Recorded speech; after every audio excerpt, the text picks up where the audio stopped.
नमस्कार। आखिरकार भारत की सरकार ने दिल्ली की घटना को आतंकी घटना घोषित कर किया है। कैबिनेट की बैठक में आज कैबिनेट की बैठक हुई, उसमें उन्होंने कहा कि दिल्ली का बम विस्फोट की घटना जो है वो आतंकी घटना है। 48 घंटे बाद सरकार के द्वारा ये घोषित किया जाना ये आतंकी घटना है, और इस दौरान पुलिस पर्सन्स की चुप्पी, पुलिस के सीनियर अधिकारियों की चुप्पी, मीडिया की चुप्पी, दिल्ली बम से दहला, क्यों दहला, बम से नहीं, दिल्ली दहला, कैसे दहला, क्या नहीं, खबरें आ रही थी, लेकिन आतंकी घटना लिखने से बच रहे थे। ये एक बड़ा सवाल है। और सवाल ये भी है कि प्रधानमंत्री भूटान यात्रा से हो आए, वहां से सब लोगों से जो कहा जा रहा है कि जिसके संधि के लिए वो गए थे वो संधि भी हो गई, जिसकी चर्चा अक्सर राहुल गांधी करते हैं। तो संधि होने के बाद जब वो लौटे तब आज जो घायल हैं उनसे मिलने भी गए। अमित शाह का तो पूरा समय बिहार इलेक्शन में चला गया। आज अगर विपक्ष मजबूत होता तो ये सवाल पहले दिन से उठना शुरू हो जाता है कि भाई अमित गृह मंत्री 15 दिनों तक राजधानी दिल्ली छोड़कर पटना में बैठे रहे और वहां आतंकी घटना हो गई। जवाब दे, उनकी जवाबदेही बनती है कि नहीं, लेकिन कोई सवाल नहीं है। तो सवाल नहीं है, लेकिन मीडिया वाले की तरफ से तो सवाल उठना ही चाहिए कि भाई आखिर शाह यहाँ रहे और उतनी बड़ी घटना घट गई, आखिर उसके मौत के लिए जिम्मेवार कौन है। जीरो टॉलरेंस कैबिनेट में आप बोले कि ये जीरो टॉलरेंस है आतंक के खिलाफ और हम इसका मुंह तोड़ जवाब देंगे, इसका मतलब क्या है?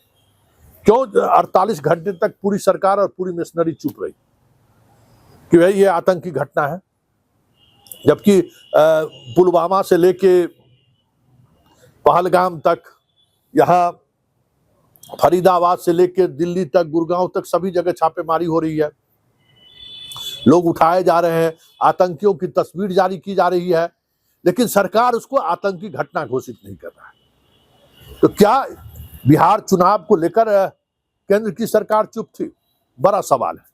क्या उनको ये खतरा महसूस हो रहा था कि दिल्ली के में जो घटना घटी है उसको अगर आतंकी घटना पहले दिन कह दिया गया तो जो एक छवि है मोदी की कि भाई सुरक्षित, भारत सुरक्षित हाथों में है, क्या उस छवि को डेंट पड़ेगा? क्या बड़ा सवाल है।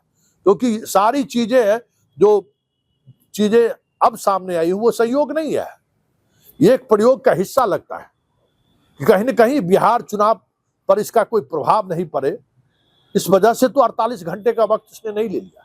चर्चा ये सरेआम है, क्योंकि घटना के तुरंत बाद मीडिया की चुप्पी भी रहस्यमय चुप्पी थी। शुरुआती दौर में तो सीएनजी का सिलेंडर ब्लास्ट की बात कही गई, पूरी रात उसी में गुजर गई, और दूसरे दिन बिहार में इलेक्शन था। तो पूरे इलेक्शन प्रोसेस, जब तक इलेक्शन का प्रोसेस चलता रहा तब तक सिलेंडर ब्लास्ट पर ही टिकी रही पूरी मीडिया। पुलिस भी कुछ गोल मोल इसी तरीके के बयानबाजी कर रहे थे। तो मोदी का जो चेहरा है, मोदी का वो जो इमेज है कि सुरक्षित, हाँ मोदी है तो सुरक्षित हाथों में भारत है, क्या उसके टूटने का डर तो कहीं नहीं बीजेपी को महसूस हो रही थी? हो सकता है कि बिहार के चुनाव में इसका इम्पैक्ट, गलत इम्पैक्ट पड़ जाए। लेकिन बड़ा सवाल क्या है कि देश से बड़ा चुनाव है क्या? जिस तरीके से आतंकी घटनाएं घटी, प्रधानमंत्री आतंकी घटना घटने के बाद भूटान गए हैं। याद करिए ऑपरेशन सिंदूर की, वो आधे यात्रा छोड़कर विदेश से चले आए थे, लेकिन यहाँ भूटान वो गए। आखिर भूटान जाने की ऐसी कौन सी मजबूरी थी? क्या उस यात्रा को रद्द नहीं कर सकते थे? क्या जो घायल लोग थे उनसे मिलने वो नहीं जा सकते थे? आज जो वो मिलने के लिए गए हैं वो उस दिन भी मिलने के लिए जा सकते थे। इस आतंकी घटना को लेकर जिस तरीके की बातें सामने आ रही हैं, क्या ये नहीं माना जाए कि गृह विभाग का फेल्योर है, गृह मंत्री का फेल्योर है? राजधानी दिल्ली छोड़कर 15 दिनों तक वो पटना के होटलों में सियासी बिसात बिछाते रहे। कई सवाल है कि सुरक्षित हाथों में भारत नहीं है, ये भी बातें अब चर्चा होनी शुरू हो गई है। लेकिन उन तमाम चर्चा के बाद एक जो चर्चा है कि क्या बीजेपी बिहार को लेकर डरी हुई है? क्या बीजेपी को लगता है कि उसका जो महानायक है जिसके इमेज के सहारे लगातार चुनाव जीतते रहे हैं, उस इमेज पर कहीं न कहीं डेंट पड़ा है। क्योंकि ये यहाँ आतंकी घोषणा करके बिहार के उन इलाकों में चुनाव था जहां हिंदू और मुसलमान आसानी से की जा सकती थी। सबसे घुसपैठियों वाले इलाके में चुनाव था, सबसे अधिक मुसलमान जिन इलाकों में हैं उन इलाकों में, सीमांचल के इलाकों में चुनाव था।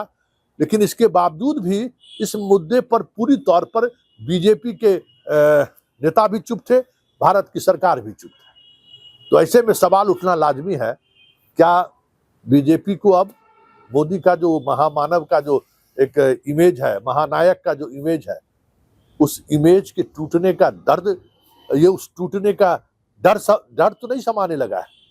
क्योंकि आतंकी घटना हो और 48 घंटे तक सरकार और पुलिस और जांच एजेंसियां चुप्पी साधे रहे, मीडिया खामोश रहे, तो ऐसे में सवाल तो उठना लाजमी है।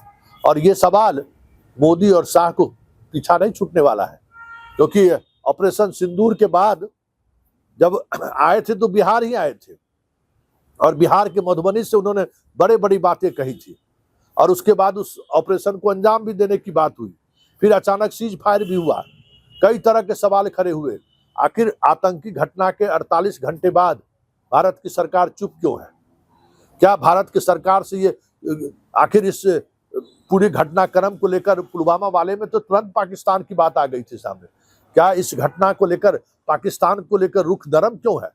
कई तरह की चर्चाएं सरेआम हो रही है, और उन तमाम चर्चाओं के बीच जो सबसे बड़ी चर्चा है कि महानायक की छवि जिसे खुद नरेंद्र मोदी और उनकी टीम ने गढ़ी है, क्या उस छवि के डेंट होने का या उस छवि का आकर्षण कम होने का डर अब मोदी को भी समाने लगा है? क्योंकि बिहार के चुनाव के दौरान जिन बातों को भुनाया जा सकता था, और इससे पहले तो वो भुनाते रहे हैं, कई बार इस तरह की घटना चुनाव से पहले हुआ है, और उस घटना को उन्होंने आतंकी घटना के सहारे भारत, पाकिस्तान और हिंदू मुसलमान करते रहे। लेकिन बिहार में क्यों बचे? बड़ा सवाल है। क्या बिहार में बचने के पीछे महानायक की जो छवि है वो छवि तो नहीं है?